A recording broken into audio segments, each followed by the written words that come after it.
আচ্ছা, আপনি কি মনে করেন যে আপনার সন্তানের পড়াশোনার যে বই, পাঠ্য বইগুলো রয়েছে, সেই বইগুলোর পাশাপাশি অন্যান্য বইয়ে পড়ার অভ্যাস থাকলে তার সময় নষ্ট হবে?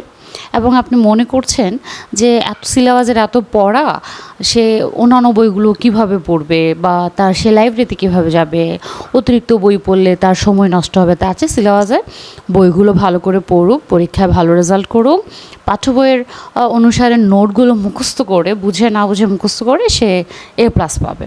যারা এটা চিন্তা করছেন তাদেরকে বলছি, কেন আপনি তার পাঠ্য বইয়ের বাইরে অন্যান্য বইয়ের সাথে আপনার সন্তানকে সম্পর্কে রাখবেন এবং তার সাথে ইনক্লুড করবেন বিভিন্ন রকমের কালারফুল বই, গল্পের বই, ইংলিশ বই এবং ধর্মীয় অনেক বই রয়েছে যার মাধ্যমে সে ধর্মীয় জ্ঞান অর্জন করতে পারবে। এখন বলছি কী উপকার হবে। যেমন সে যদি তার পাঠ্য বইয়ের বাহিরে অন্যান্য গল্পের বই যেটা ওর নিজের পছন্দ হবে সে বইটা কিনবে। যেমন আমি আমার সন্তানকে প্রায় মাসে 2-1 বার লাইব্রেরিতে নিয়ে যাই। তার এটা খুব পরিচিত একটা জোন। সে ওখানে গিয়ে নানা রকম বইগুলো দেখবে, পছন্দ করবে। হয়তো সব কিছু নেওয়া হয় না, কিন্তু যখনই যাবে একটি কি দুটো বই সে কিনবে এবং সেগুলো সে পড়বে মনোযোগ দিয়ে।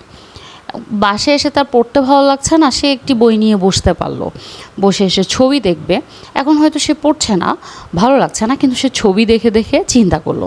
এতে তার চিন্তার বিকশিত হলো, ছবির সাথে তার একটা কানেক্টিভিটি তৈরি হলো।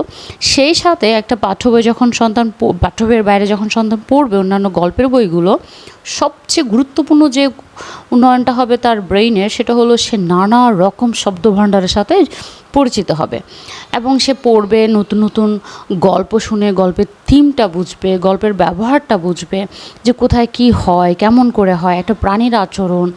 যেমন এখানে একটি সেট দেখতেছি, পেপার একটা সেট যেটা আমরা নিয়েছিলাম। আমি কিন্তু তার জন্য প্রায় ইংলিশ গল্পের বই নিয়ে থাকি।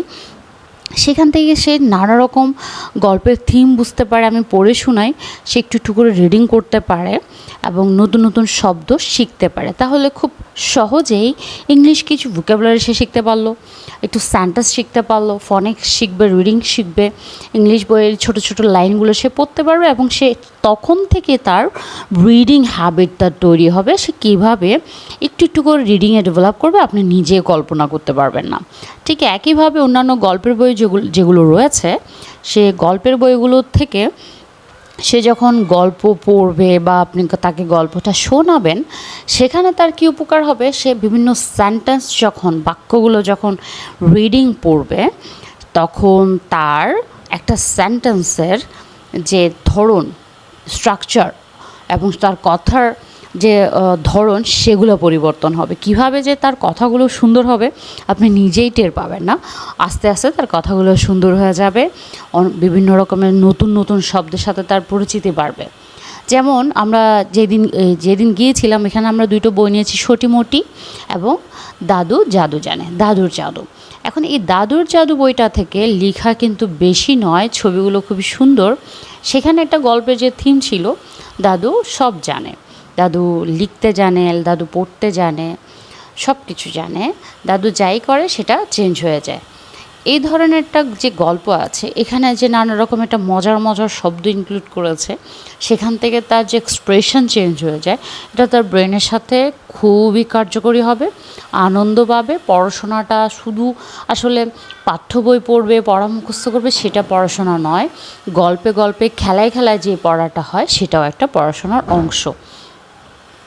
এবং এখানে আমরা আরও কিছু বই যে দেখি, ইংলিশ বইগুলো, সেখানে কিন্তু ছোট ছোট লাইনে কিছু বিষয় বোঝানো হয়েছে। যেমন আপনারা চাইলে আপনার সন্তানকে নিয়ে যাবেন লাইব্রেরিতে, একদম না হলেও মাসে 1 বার হলেও বাচ্চাকে লাইব্রেরিতে নিয়ে যাবেন, তাকে ছেড়ে দিবেন তার মতো করে। সে একটা করে বই দেখবে, নিতে ইচ্ছা করবে, বই পড়ার অভ্যাস হবে। মোবাইল ফোনের বাইরে গিয়ে সে যখন বইয়ের জগতে যাবে, সে মোবাইল থেকে দূরে থাকবে।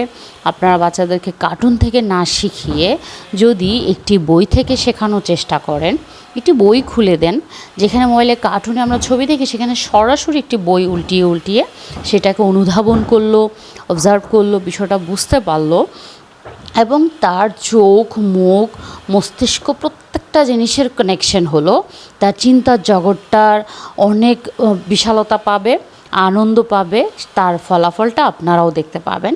সো সন্তানদের মাসে একবার হলেও লাইব্রেরিতে নিয়ে যান, বা দূরে যেতে পারছেন না, আশেপাশে ছোট ছোট বইয়ের দোকান রয়েছে, তাকে নিয়ে যান, ছোট ছোট গল্পের বই দিতে বলুন, কালারফুল বই দিতে বলুন, এবং তাকে নিজের স্বাধীনভাবে দেখতে বলুন কোনটা সে নিবে।